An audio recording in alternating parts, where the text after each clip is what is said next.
শেখ হাসিনার সাবেক ব্যক্তিগত সহকারী ও আওয়ামী লীগ নেতা বীর মুক্তিযোদ্ধা মতিউর রহমান রেন্টু শেখ হাসিনাকে নিয়ে আমার ফাঁসি চাই নামক একটি বই লেখেন। পরবর্তীতে শেখ হাসিনার সরকার বইটি নিষিদ্ধ ঘোষণা করেন এবং রেন্টু সহ তার পরিবারকে অবাঞ্ছিত ঘোষণা করেন। পাঠ করছি মতিউর রহমান রেন্টুর লেখা আমার ফাঁসি চাই নামক বইটি। আজ শেষ পর্ব। কবি নির্মলেন্দু গুণের ভাষায়, তাহলে আর যাই হোক, এই যাত্রায় বাংলাদেশ স্বাধীন হতো না। শেখ মুজিবের 7 মার্চের ভাষণের দাবি অনুযায়ী শেখ মুজিবকে যদি পাকিস্তানের প্রধানমন্ত্রী করা হতো, তাহলে নিশ্চয়ই বাংলাদেশ স্বাধীন হতো না, পাকিস্তানই থেকে যেত। 7 মার্চের ভাষণে শেখ মুজিবুর রহমান পাকিস্তানি সেনাবাহিনীকে হুঁশিয়ারি করে দিয়ে বললেন, আমরা তোমাদের ভাতে মারবো, পানিতে মারবো, তোমরা আমার ভাই, তোমরা ব্যারাকে থাকো, কেউ তোমাদের কিছু বলবে না। পাকিস্তানি সেনাবাহিনী 7 মার্চ থেকে 25 মার্চ রাত 12টা পর্যন্ত ব্যারাকে রইল, কেউ বের হলো না। এদিকে পাকিস্তানিরা 7 মার্চের পরে পশ্চিম পাকিস্তান থেকে পূর্ব পাকিস্তানে, অর্থাৎ আজকের বাংলাদেশে, ঢাকা তেজগাঁ এয়ারপোর্ট দিয়ে বিমানে করে দিবারাত্রি 24 ঘন্টা সৈন্য আনতে লাগলো। 7 মার্চের ভাষণে শেখ মুজিবুর রহমান বললেন, যে পর্যন্ত আমার দাবি আদায় না হবে, খাজনা ট্যাক্স সব বন্ধ করে দেয়া হলো, কেউ দেবে না। জনগণ পাকিস্তান সরকারকে খাজনা ট্যাক্স দেওয়া বন্ধ করে দিল। শেখ মুজিবুর রহমান আরো বললেন, এই পূর্ব বাংলা থেকে পশ্চিম পাকিস্তানে 1 পয়সাও পাচার হতে পারবে না। 3 ঘন্টা ব্যাংক খোলা থাকবে, শুধু কর্মচারীদের ময়নাপত্র নেয়ার জন্য। ঠিকই ব্যাংকগুলো থেকে পাকিস্তানে 1 পয়সাও পাচার হলো না। সরকারি কর্মকর্তা কর্মচারীরা শেখ মুজিবের নির্দেশেই চলতে লাগলো। সরকারি বেসরকারি প্রশাসন সম্পূর্ণরূপে শেখ মুজিবুর রহমানের নিয়ন্ত্রণে চলে গেল। 1100 মাইল দূরে মাঝখানে ভারতের মতো বিশাল রাষ্ট্রের ওপার থেকে পাকিস্তানের আর কিছুই করার থাকলো না।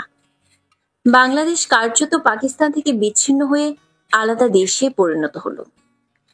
7 মার্চের ভাষণে শেখ মুজিবুর রহমান পাকিস্তান থেকে আর একটি সৈন্য পূর্ব বাংলায় আসতে পারবে না, এই কথাটি না বলায় বিমানে করে পাকিস্তান থেকে সৈন্য আসতেই লাগলো।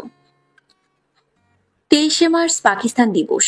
এই পাকিস্তান দিবসে একমাত্র শেখ মুজিবুর রহমানের ধানমন্ডির বাড়ি ছাড়া এই বাংলার সরকারি বেসরকারি কোনো অফিস আদালতে কোথাও পাকিস্তানি পতাকার চিহ্ন মাত্র দেখা যায়নি। দেশের সর্বোচ্চ উড়েছিল স্বাধীন বাংলার পতাকা। কেবলমাত্র শেখ মুজিবুর রহমানের বাড়িতে একমাত্র পাকিস্তানি পতাকা উত্তোলন করা হয়েছিল। পরে ঢাকা বিশ্ববিদ্যালয়ের একদল ছাত্র ধানমন্ডি 32 নম্বরে শেখ মুজিবের বাড়িতে গিয়ে জোরপূর্বক পাকিস্তানি পতাকা নামিয়ে তাতে আগুন লাগিয়ে দেয়। ওই সময় শেখ মুজিবুর রহমান তার বাড়িতে থাকলেও ঘরের বাইরে আসেননি। এক সামরিক পরিসংখ্যানে দেখা যায়, 1971 সালের 7 মার্চ পর্যন্ত পূর্ব পাকিস্তানের যত পাকিস্তানি সৈন্য ছিল, তার শতকরা 65% ছিল বাঙালি, যারা 25 মার্চের পর মুক্তিযুদ্ধে অংশ নিয়েছিল, এবং 35% ছিল মূল পাকিস্তানি। এই 35% পাকিস্তানি সৈন্যদের অধিকাংশই ছিল অফিসার, যারা যুদ্ধ পরিচালনা করে কিন্তু সরাসরি যুদ্ধ করে না। আর 65% বাঙালি পাকিস্তানি সৈনিকদের মধ্যে প্রায় সবই ছিল জেসিও এবং এনসিসিও আর সিপাহী, যারা সরাসরি যুদ্ধ করে। 71-এর 7 মার্চ পর্যন্ত পাকিস্তানি সেনাবাহিনীর অবাঙালি 35% সৈন্য পাকিস্তানি বাঙালি 65% সৈন্যের কাছে এক ধরনের জিম্মি দশাই ছিল। 7 মার্চের পর থেকে 25 মার্চ পর্যন্ত পাকিস্তানিরা বাঙালি সৈন্যদের চাইতে 20 থেকে 30 গুণ বেশি অবাঙালি সৈন্য ঢাকায় আনেন, এবং তারপরে 25 মার্চ রাত 12টার পর বাঙালিদের উপর আক্রমণ শুরু করে। শেখ মুজিবুর রহমান যদি সত্যিকার অর্থে কায়মনে বাংলাদেশের স্বাধীনতা চাইতেন, তাহলে 7 মার্চের ভাষণে শেখ মুজিবুর রহমান পাকিস্তানের ক্ষমতায় যাওয়ার দাবির আড়ালে স্বাধীনতা প্রসঙ্গটি চাপা না দিয়ে পরিষ্কার করে বাংলাদেশের স্বাধীনতার ঘোষণা করতেন। গোটা বাঙালি জাতির দেয়া স্বাধীনতা ঘোষণার দায়িত্বটি শেখ মুজিবুর রহমান যদি পালন করে বলতেন, আমি আজ থেকে বাংলাদেশকে স্বাধীন রাষ্ট্র হিসেবে ঘোষণা করলাম, এখন থেকে পাকিস্তানের সাথে আমাদের আর কোনো সম্পর্ক নেই, আমরা স্বাধীন সার্বভৌম রাষ্ট্র, আমাদের দেশের নাম বাংলাদেশ, পাকিস্তান থেকে একটি সৈন্যও আর আসতে পারবে না, বিমানবন্দর বন্ধ করে দেয়া হলো এবং বাংলাদেশে অবস্থানরত পাকিস্তানি সৈন্যদের বন্দী করা হলো, তাহলে বিনা রক্তপাতে বিনা যুদ্ধে আমরা স্বাধীন রাষ্ট্র এবং জাতি হিসেবে পৃথিবীর মানচিত্রে স্থান পেতাম। মাঝখানে ভারতের মতো বিশাল শত্রু রাজ্য পালিয়ে দিয়ে 1100 মাইল দূর থেকে পাকিস্তানের আর কিছুই করার থাকতো না। যেমন 71-এর 16 ডিসেম্বর পাকিস্তানি সৈন্যদের বন্দী করার পর পাকিস্তানিদের কিছুই করার ছিল না। খুব বড়জোর হলে পাকিস্তানে 35% অবাঙালি সৈন্যদের সাথে 65% বাঙালি সৈন্যদের একটি খুব ছোটখাটো এবং সীমিত যুদ্ধ বা লড়াই হতো, যা কেবলমাত্র ক্যান্টনমেন্টে সীমাবদ্ধ থাকত। পরিবেশ পরিস্থিতি এবং সম্পূর্ণ সুযোগ থাকা সত্ত্বেও শেখ মুজিবুর রহমান স্বাধীনতা ঘোষণা করার দায়িত্ব পালন না করায় আমাদের স্বাধীনতা পেতে লক্ষ লক্ষ মানুষকে অকাতরে প্রাণ দিতে হয়েছে, লক্ষ লক্ষ মা বোনের ইজ্জত দিতে হয়েছে। 7ই মার্চের ভাষণ, ট্রিমেন্ডাস কন্ডিশনাল স্পিচ। আসলে শেখ মুজিবের 7ই মার্চের ভাষণকে বিশ্লেষণ করলে দেখা যাবে পাকিস্তানের ক্ষমতায় যাওয়ার জন্য এটি একটি চমকপ্রদ অসাধারণ শর্তযুক্ত ভাষণ। ইংরেজিতে যাকে বলা হবে ট্রিমেন্ডাস কন্ডিশনাল স্পিচ। এই ভাষণকে কোনো বিচার বিশ্লেষণে স্বাধীনতা ঘোষণা বলা যাবে না। ইতিহাসের বিচার বিশ্লেষণে শেখ মুজিবুর রহমানের 7ই মার্চের ভাষণকে বলা যায় ট্রিমেন্ডাস কন্ডিশনাল স্পিচ বা চমকপ্রদ অসাধারণ শর্তযুক্ত ভাষণ। শেখ মুজিবুর রহমান যদি 7ই মার্চের ভাষণে প্রকৃত অর্থে চূড়ান্তভাবে স্বাধীনতা ঘোষণা করেই থাকবেন, তাহলে ওই ভাষণে পাকিস্তানের প্রেসিডেন্ট জেনারেল ইয়াহিয়ার কাছে পাকিস্তানের প্রধানমন্ত্রী হওয়ার দাবি করেছিলেন কেন? ওই ভাষণের মুখ্য ও গুরুত্বপূর্ণ বিষয় ছিল শেখ মুজিবুর রহমানকে পাকিস্তানের প্রধানমন্ত্রী করা। 23শে মার্চ পাকিস্তান দিবসে শেখ মুজিবের ধানমন্ডির বাড়িতে স্বাধীন বাংলার পতাকার পরিবর্তে পাকিস্তানের পতাকা উত্তোলন করেছিলেন কেন?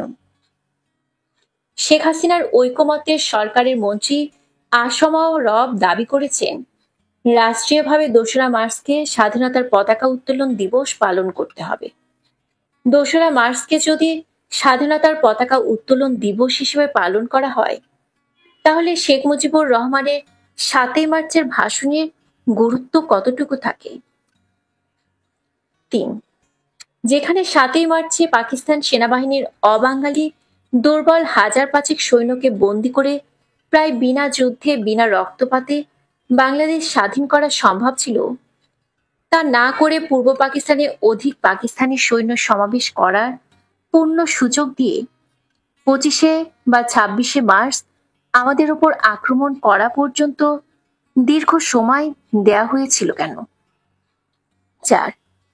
25শে মার্চ রাতে ঘরে ডক্টর কামাল হোসেন থাকতে এবং হাতের কাছে তাজউদ্দিন আহমেদ সহ অন্যান্য জাতীয় নেতৃবৃন্দ উপস্থিত থাকতেও শেখ মুজিবুর রহমান কেন তাদের কাছে স্বাধীনতা ঘোষণা দিলেন না? 5. 25শে মার্চের কালো রাতে নিরীহ নিরস্ত্র বাঙালির ওপর পাকিস্তানি বর্বর বাহিনী যখন পৈশাচিক আক্রমণ করল এবং নির্বিচারে বাঙালি হত্যা করতে লাগলো এবং বাঙালি সৈনিক, ইপিআর, পুলিশ, আনসার পাকিস্তানি হানাদারদের মোকাবেলায় যুদ্ধ করতে লাগলো, তখন শেখ মুজিবুর রহমান দিশেহারা বাঙালির নেতৃত্ব না দিয়ে কেন পাকিস্তানিদের কাছে ধরা দিলেন? 6. তাহলে কি শেখ মুজিবের কন্যা শেখ হাসিনা যে বলেন 26শে মার্চ দুপুর 2:30, 3টায় পাকিস্তানের জেনারেল টিক্কা খান আমাদের বাসায় এসে আব্বাকে স্যালুট দিল, মাকে স্যালুট দিল, দিয়ে আব্বাকে বলল, স্যার, প্রেসিডেন্ট ইয়াহিয়া খান আপনার সাথে আলোচনা করার জন্য আমাকে একটি স্পেশাল বিমান সহ পাঠিয়েছে আপনাকে রাওয়ালপিন্ডি নিয়ে যাওয়ার জন্য। আপনি ম্যাডামকে সাথে নিতে পারেন, চাইলে অন্য কাউকেও নিতে পারেন। আব্বাকে সসম্মানে জেনারেল টিক্কা খান নিয়ে গেল। যাওয়ার সময় মাকে জেনারেল টিক্কা খান স্যালুট দিয়ে গেল। তাহলে কি এটাই সত্যি? 7, শেখ মুজিবুর রহমান কি মনে করেছিলেন প্রেসিডেন্ট ইয়াহিয়া খান তাকে পাকিস্তানের প্রধানমন্ত্রী বানানোর জন্য রাওয়ালপিন্ডি নিয়ে যাচ্ছেন? আর তাই কি পাকিস্তান হানাদার বাহিনীর আক্রমণের মুখে গোটা বাঙালি জাতিকে অসহায় অরক্ষিত রেখে তিনি জেনারেল টিক্কা খানের সাথে পাকিস্তান চলে গেলেন? 8, পাকিস্তানি নরপিচাস হায়নাদের আক্রমণের মুখে দিশেহারা নাবিকের মতো কিংকর্তব্য বিমূঢ় বাঙালি জাতি। ঠিক সেই সময় পাকিস্তানি সেনাবাহিনীর কঠোর শৃঙ্খলার মধ্যে থাকা বাঙালি সৈনিক পাকিস্তানি সেনা আইনে ফায়ারিং স্কোয়াডে মৃত্যুদণ্ডের সম্পূর্ণ ঝুঁকি নিয়ে নেতৃত্বশূন্য দিশেহারা বাঙালিকে নেতৃত্ব ও পথের দিশা দিতে এগিয়ে এলেন এক তরুণ বাঙালি সৈনিক। মুক্তিপাগল স্বাধীনতাকামী মানুষকে তিনি শোনালেন স্বাধীনতার অমর বাণী। চট্টগ্রাম কালুরঘাট বেতার কেন্দ্র থেকে তিনি ঘোষণা করলেন, আমি মেজর জিয়া বলছি, আমি বাংলাদেশের স্বাধীনতা ঘোষণা করলাম। 27 মার্চ প্রত্যুষে ইথারে ভেসে এলো এই অমর স্বাধীনতার বাণী। সঙ্গে সঙ্গে বাংলার মুক্তিপাগল দামাল ছেলেরা ঘর থেকে বেরিয়ে পড়ল মুক্তিযুদ্ধে ঝাঁপিয়ে পড়ার জন্য। কালুরঘাট বেতার কেন্দ্র থেকে মেজর জিয়াউর রহমান প্রথমে ঘোষণা করলেন, I am Major Jia, President of People's Republic of Bangladesh. I declared independent of Bangladesh. পরে কৌশলগত কারণে তিনি বললেন, I am Major Jia. I declared independent of Bangladesh on behalf of our great leader Sheikh Mujibur Rahman. Major Ziaur রহমানের স্বাধীনতা ঘোষণায় কি পাকিস্তানের প্রেসিডেন্ট ইয়াহিয়া খানের সাথে আপোষের ভিত্তিতে শেখ মুজিবুর রহমানের ক্ষমতা গ্রহণের পথে অন্তরায় হল? নয়।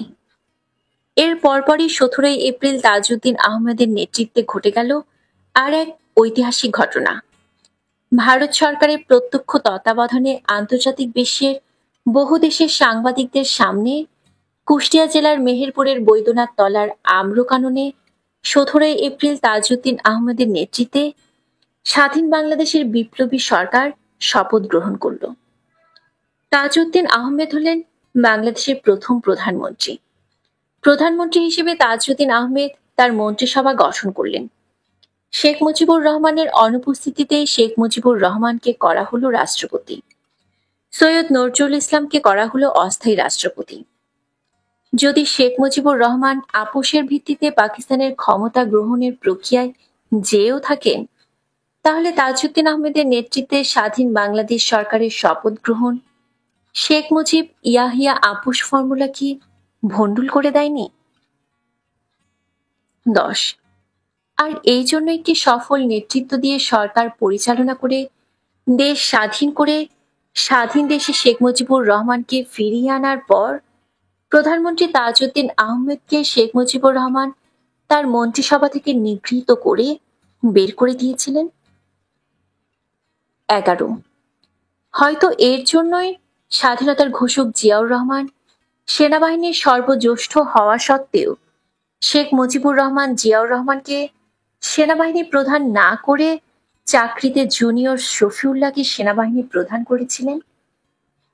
12, শুধু তাই নয়, যে মুক্তিযোদ্ধারা প্রাণীর বিনিময়ে দেশ স্বাধীন করল, যুদ্ধে বিজয়ী হলো, দেশে ফিরে এসে কোনো আক্রোশের কারণে শেখ মুজিবুর রহমান বিজয়ী মুক্তিযোদ্ধাদের ছুঁড়ে ফেলে দিলেন এবং যে প্রশাসন মুক্তিযুদ্ধের সময় পাকিস্তানিদের তাবেদারি করেছে, বাঙালিদের হত্যা করেছে, মুক্তিযুদ্ধের বিরোধিতা করেছে, সেই পরাজিত প্রশাসনকে কি কারণে শেখ মুজিবুর রহমান পূর্ণ প্রতিষ্ঠিত করলেন? মুক্তিযোদ্ধাদের অবজ্ঞা করে, অবহেলা করে, অত্যাচার করে, শুধুমাত্র সদিচ্ছার অভাবে মুক্তিযোদ্ধাদের প্রকৃত তালিকা না করে অমুক্তিযোদ্ধাদের, এমনকি রাজাকারদেরও মুক্তিযোদ্ধা সনদ বিতরণ করে শেখ মুজিবুর রহমান এক কলঙ্কের সৃষ্টি করলেন। কিন্তু কেন?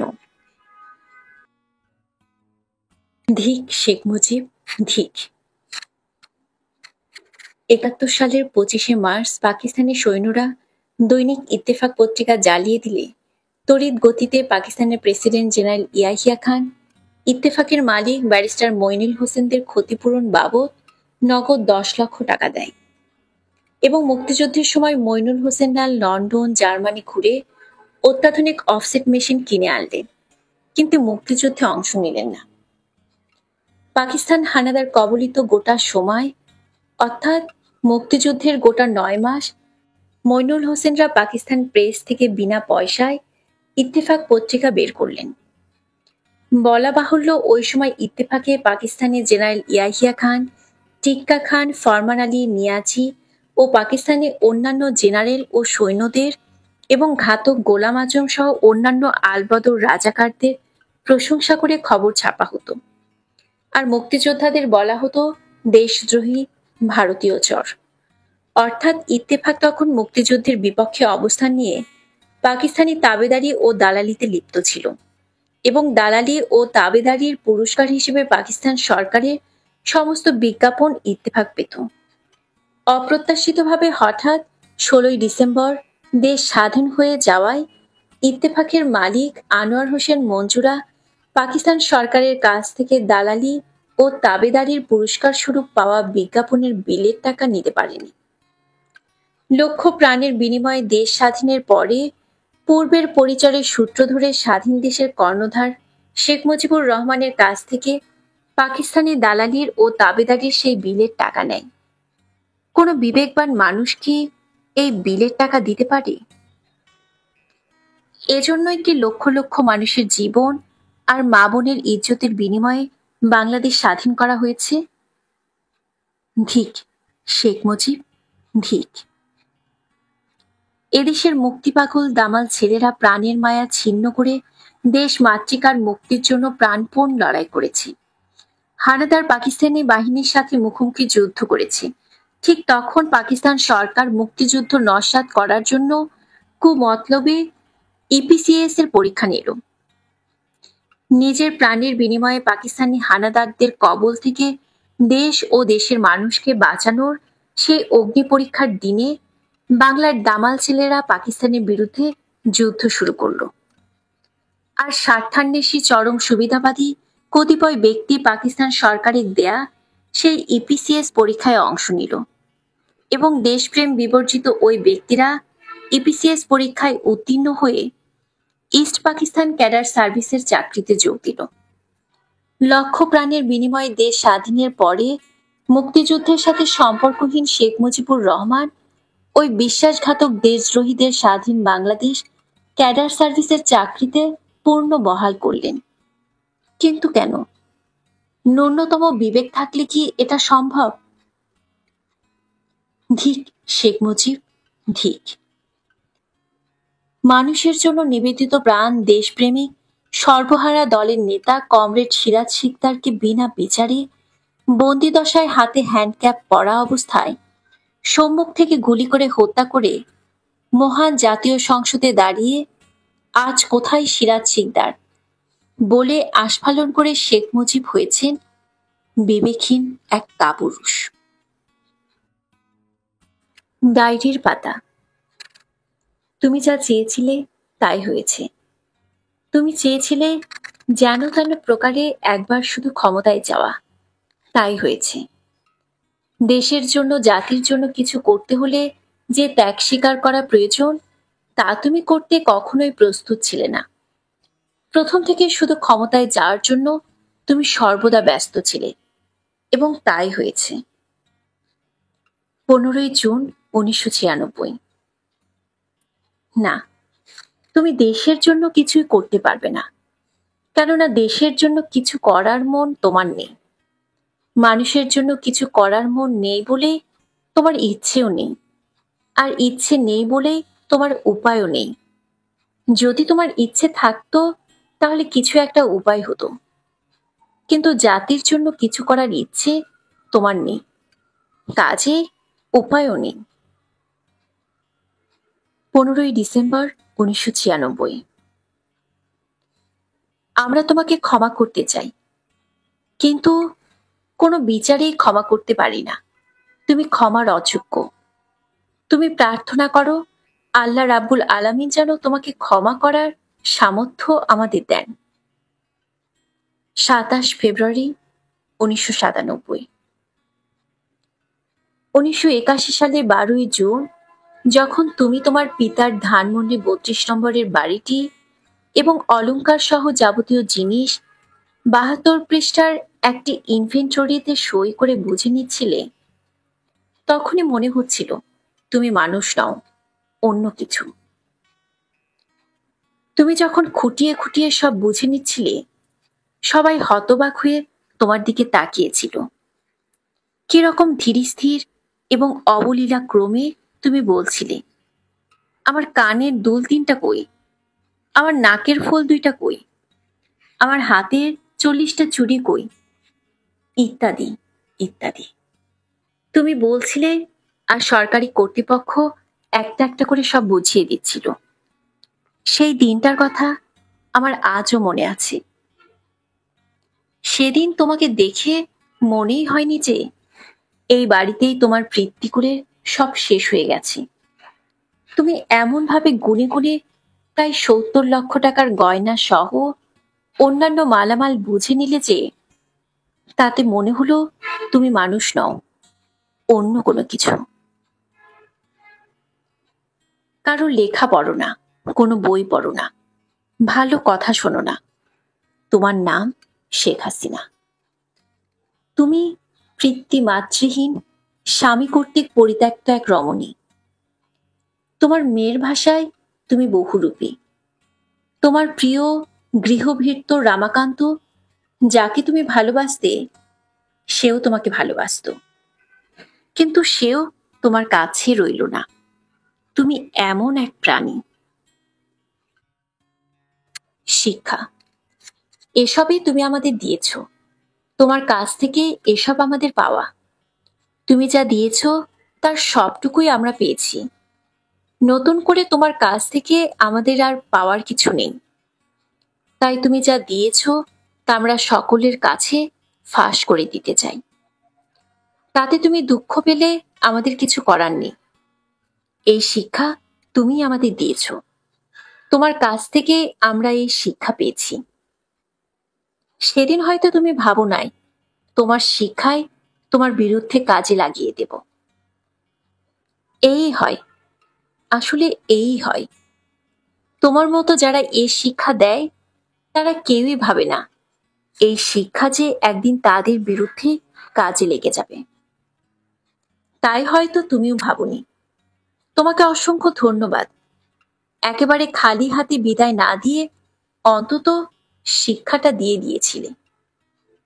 নইলে তো মাঠে মারা যেতে হতো।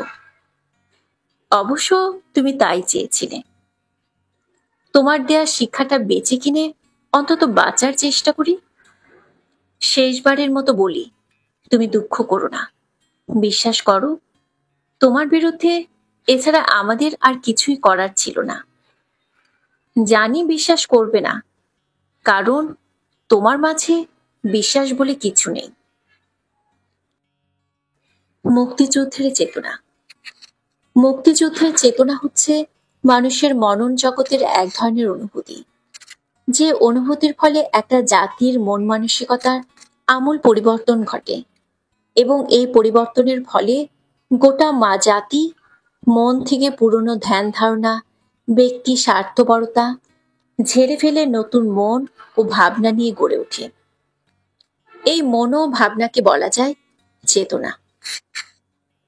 আর এই গড়ে ওঠা নতুন মন, ভাবনা বা চেতনা হচ্ছে নিজের চাইতে অন্যকে বেশি বড় করে দেখা, বেশি ভালোবাসা, নিজের ব্যক্তি স্বার্থের চাইতে দেশ এবং জাতির স্বার্থকে বেশি বড় করে দেখা, নিজের সুখ দুঃখ ভুলে গিয়ে অন্যের সুখ দুঃখকে প্রাধান্য দেয়া।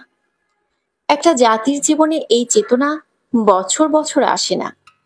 একটি বিশেষ মুহূর্তে, একটি বিশেষ প্রয়োজনে হাজার হাজার বছর পর একটা জাতির জীবনে এইরূপ একটি চেতনার জন্ম বা সৃষ্টি হয়। আর একটা জাতির জীবনে যখনই এই চেতনার সৃষ্টি হয়, তখনই সেই জাতি ব্যক্তি স্বার্থের ঊর্ধ্বে উঠে একে অপরকে নিজের মতো ভালোবাসে, কখনো কখনো নিজের চাইতে অন্যকে বেশি ভালোবাসে। নিজের চাইতে অন্যকে বেশি ভালোবাসা বা অন্যকে নিজের মতো করে ভালোবাসার চেতনাকে বলা হয় মুক্তিযুদ্ধের চেতনা। জাতির জীবনে যখনই এই চেতনার জন্ম হয়, তখনই সেই জাতি মাথা তুলে দাঁড়ায়। পৃথিবীর কোনো শক্তি আর সেই জাতিকে দাবিয়ে রাখতে পারে না।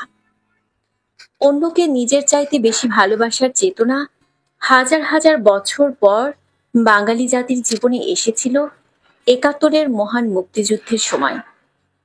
৭১ সালে বাঙালি জাতি নিজের সুখ দুঃখের চাইতে অন্যের সুখ দুঃখকে বড় করে দেখেছে, বেশি করে দেখেছে। নিজের চাইতে অন্যকে বেশি ভালোবাসার বা অন্যকে নিজের মতো ভালোবাসার চেতনা বারবার আসে না। হাজার বছরে একটা জাতির জীবনে একবার এই চেতনা আসে। জাতির জীবনে যখন এই চেতনা আসে, তখন গোটা জাতি সকল প্রকার অন্যায়, অবিচার, স্বার্থপরতা, পরাধীনতা ইত্যাদি সকল কিছুর বিরুদ্ধে রুখে দাঁড়ায় এবং মুক্তির লড়াই শুরু করে। বাঙালির হাজার বছরের ইতিহাসে একমাত্র ৭১-এর মুক্তিযুদ্ধের সময়ে বাঙালি এই চেতনার উদ্বুদ্ধ হয়েছিল এবং গোটা বাঙালি জাতি তখন সকল প্রকার ব্যক্তি স্বার্থের ঊর্ধ্বে উঠে দেশ ও জাতির স্বার্থকে বড় করে দেখেছে। অন্যকে নিজের চাইতে বেশি ভালোবেসেছে। সমস্ত বিদেশি পণ্য বর্জন করে দেশীয় দ্রব্য ব্যবহার করেছে। এক কথায় মুক্তিযুদ্ধের চেতনা হচ্ছে নিজের চাইতে অন্যকে বেশি ভালোবাসা, নিজের ব্যক্তি স্বার্থের চাইতে দেশ ও জাতির স্বার্থ বেশি দেখা। স্বাধীনের পর দেশপ্রেম বিবর্জিত রাজনৈতিক নেতৃত্ব রাষ্ট্রীয় ক্ষমতায় এসে মুক্তিযুদ্ধের এই চেতনাকে ধ্বংস করে দিয়েছে। আর এই মুক্তিযুদ্ধের চেতনা ধ্বংসকারী দেশপ্রেম বিবর্জিত রাজনৈতিক নেতৃত্বের নেতৃত্ব দিয়ে ছিলেন শেখ মুজিবুর রহমান। বলা যায় শেখ মুজিবের নেতৃত্বে মুক্তিযুদ্ধের চেতনা ধ্বংস হয়েছে। আমার শেখ মুজিব ও শেখ হাসিনার ফাঁসি চাই। ইতিহাস সাক্ষ্য দেয় ইংল্যান্ডের ক্রমওয়েল রাজতন্ত্রের ক্ষমতা লোপ করে নিজেই ক্ষমতার অপব্যবহার করে একজন স্বৈরাচারী হয়েছিলেন, কিন্তু ইংল্যান্ডের গণতান্ত্রিক জনতা তাকে ক্ষমা করেনি। দেশের প্রচলিত আইনে তার বিচার হয়েছিল তার মৃত্যুর পর। এই বিচার প্রিভি কাউন্সিল পর্যন্ত গড়িয়েছিল এবং তার ফাঁসি হয়েছিল। কবর হতে তার হাড়গোড় তুলে ফাঁসির কাষ্ঠে ঝুলানো হয়েছিল। এটাই হলো আইনের শাসন। ৭৫-এর ১৫ই আগস্ট শেখ মুজিব হত্যার প্রতিবাদে যুদ্ধ করে দেশের যে ক্ষতি করেছি, সেই অপরাধে আমার ফাঁসি চাই। স্বাধীনতার ঘোষক মুক্তিযোদ্ধা রাষ্ট্রপতি জিয়াউর রহমান হত্যার ষড়যন্ত্রের কথা জেনেও তা প্রকাশ না করার এবং হত্যাকারীদের সম্পৃক্ত থাকার অপরাধে আমার ফাঁসি চাই।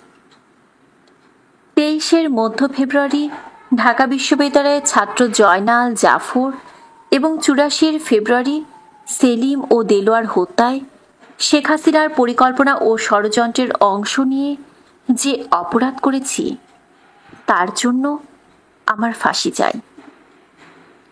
১৯৯২ সালের ডিসেম্বরে সার্ক শীর্ষ সম্মেলন পণ্ড করার জন্য শেখ হাসিনার পরিকল্পনা ও নির্দেশে হিন্দু মুসলমান রায়ট লাগিয়ে যে অপরাধ করেছি, তার জন্য আমার ফাঁসি চাই।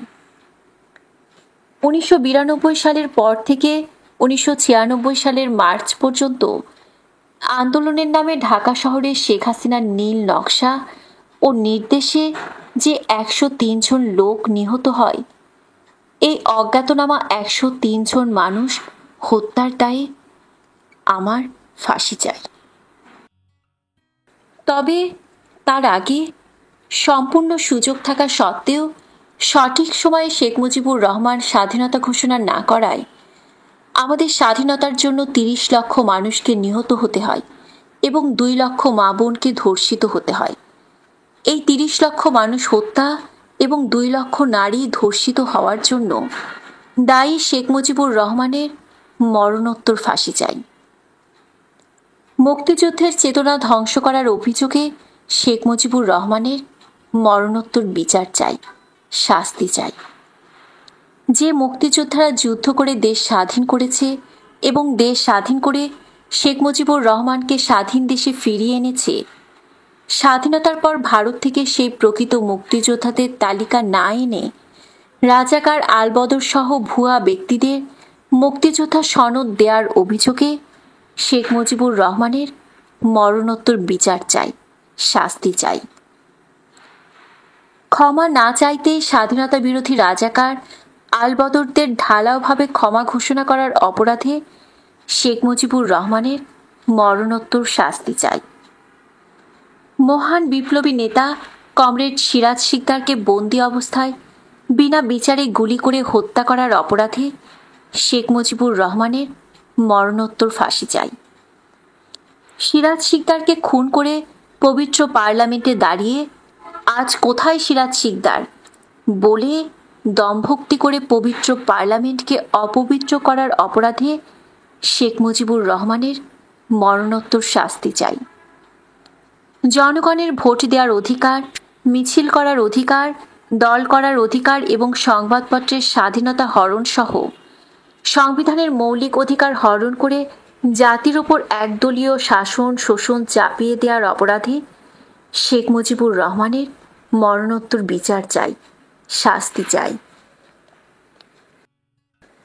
1975 সালে 15ই আগস্ট শেখ মুজিবুর রহমান নিহত হওয়ার পর অনেক চেষ্টা এবং কষ্টের পর শিক্ষিত ছাত্র যুবকদের মাঝে মুক্তিযুদ্ধের চেতনা ফিরিয়ে আনার ধারার সূচনা হয়েছিল। ছাত্র যুবকরা ভাবতে শুরু করেছিল রাজনীতি হচ্ছে মানুষকে দেওয়ার জন্য, পাওয়ার জন্য নয়। কিন্তু শেখ হাসিনা দেশে এসে সন্ত্রাসী, চোরাকারবারি, কালোবাজারি, ঘুষখোরদের রাজনীতিতে টেনে এনে কালো টাকাকে রাজনীতির চালিকা শক্তিতে পরিণত করেছে এবং রাজনীতি থেকে সকল প্রকার নীতি আদর্শ ঝেঁটিয়ে বিদায় করে প্রতিষ্ঠিত করেছে নীতিহীন এক রাজনীতি। এই অপরাধে শেখ হাসিনার বিচার চাই, শাস্তি চাই। ভারতে বসে স্বাধীনতার ঘোষক মুক্তিযোদ্ধা রাষ্ট্রপতি জিয়াউর রহমানকে হত্যার ষড়যন্ত্র ও পরিকল্পনা করে এবং 1981 সালের 30শে মে তা বাস্তবায়িত করার অপরাধে শেখ হাসিনার ফাঁসি চাই।